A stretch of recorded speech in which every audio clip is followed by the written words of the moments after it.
আমার বেশিরভাগ বন্ধুরাই অনেস্ট, সৎ। আম জনতা যারা ট্যাক্স দেন বা তাদের টিডিএস রিফান্ডের জন্যে আবেদন করেন, তারা বেশিরভাগই সৎ। তারা অপেক্ষায় আছেন কবে তারা 24-25 ফিনান্সিয়াল ইয়ার এবং 25-26 অ্যাসেসমেন্ট ইয়ারের জন্যে ট্যাক্স ফাইল করতে পারবেন।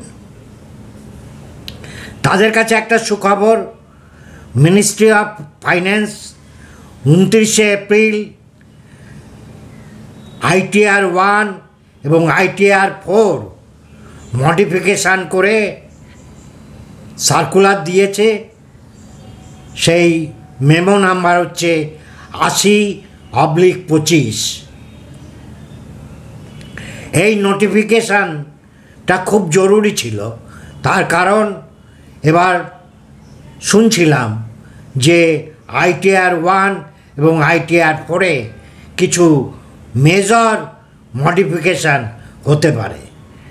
আমি আপনাদের সুজয়, আমি একজন রিটায়ার্ড ব্যাংক এক্সিকিউটিভ, দীর্ঘদিনের ব্যাংকিং অভিজ্ঞতা, ফিনান্সিয়াল বিষয়ে আমার বিশেষ অভিজ্ঞতা।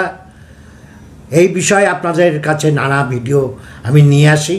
আমার ভিডিও যদি আপনাদের ভালো লাগে তাহলে লাইক করুন, বন্ধুদের অনেক অনেক শেয়ার করুন, আর যারা এখনও সাবস্ক্রাইব করেননি তারা সাবস্ক্রিপশান বটনটা ক্লিক করে দিন, যাতে আগামী দিন আমার ভিডিওগুলো আপনাদের কাছে পৌঁছে যায়। সেই মডিফিকেশান কথাটাই বলার জন্য আজকে এসেছি।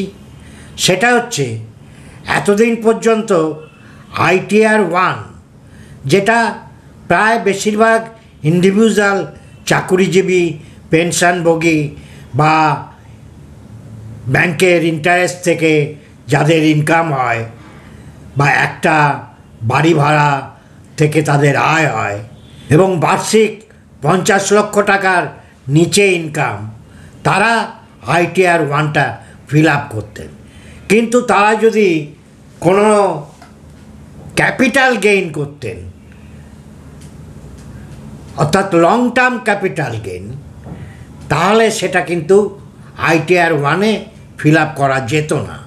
তার জন্যে আবার ITR 2 ব্যবহার করতে হতো। এবার বলেছে যে ITR 1, যেখানে স্যালারি, পেনশন, ইন্টারেস্ট ইনকাম এ সমস্ত আমরা রিপোর্ট করি, সেই সহজ রিটার্নে এবার ক্যাপিটাল গেইন লং টার্ম যদি হয় এবং সেটা যদি 1,25,000 টাকার ভিতর হয়, বলা হয়েছে এবারের বাজেটে যে লং টার্ম ক্যাপিটাল গেইন 1,25,000 টাকা পর্যন্ত এক্সাম্পটেড, ট্যাক্স দিতে হবে না। কিন্তু সেটা রিপোর্ট করতে হলে এতদিন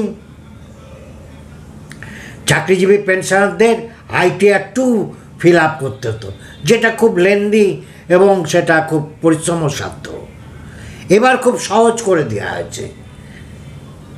আদার এক্সামশনের পরে লেখা আছে যে এক্সাম্পটেড ক্যাপিটাল গেইন, অর্থাৎ আপনি ধরুন এই ফিনান্সিয়াল ইয়ারে 24-25-এ শেয়ার বেচেছেন 1 লাখ টাকা। ওই শেয়ারগুলো কিনেছিলেন আপনি সে 40,000 টাকায়, তাহলে আপনার ক্যাপিটাল গেইন হয়েছে 60,000। তাহলে এই 60,000 এক্সাম্পটেড হবে, কিন্তু সেটা রিপোর্টটা এবার কিন্তু ITR 1-এ করা যাবে। এবং যারা ছোটোখাটো ব্যবসা করেন তারা ITR 4-এ সেটা রিপোর্ট করতে পারবেন, যেটা আগে তাদের ITR 3-তে করতে হতো। এই সুবিধাটা হয়েছে, সেটা প্রকাশ হয়ে গেছে। শুধু আশা করা যাচ্ছে মে মাসের প্রথম উইকেই এটা ইনকাম ট্যাক্স পোর্টালে আপলোড হয়ে যাবে। আপলোড হয়ে গেলেই আপনারা ফাইল করতে পারবেন। এ প্রসঙ্গে আবার একটু মনে করে দিই, ক্যাপিটাল গেইনের ব্যাপার যখন বললাম,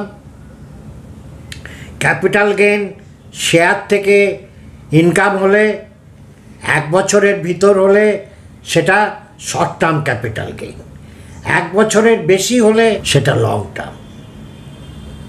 আর আদার দ্যান শেয়ার, বাড়ি, অন্য সিকিউরিটিস, সেটার ক্ষেত্রে 2 বছর পর্যন্ত হোল্ডিং শর্ট টার্ম, 2 বছরের বেশি হলে, 24 মাসের বেশি হলে সেটা লং টার্ম। এটা মাথায় রাখবেন। এবং এখানে ওই এক্সামশন লিমিট পর্যন্ত আপনি এখানে রিপোর্ট করতে পারবেন, যেটার উপর কোনো ট্যাক্স দিতে হবে না। চাকরিজীবীরা ITR 1-এ, যেটাকে ITR সহজ বলা হয়, আর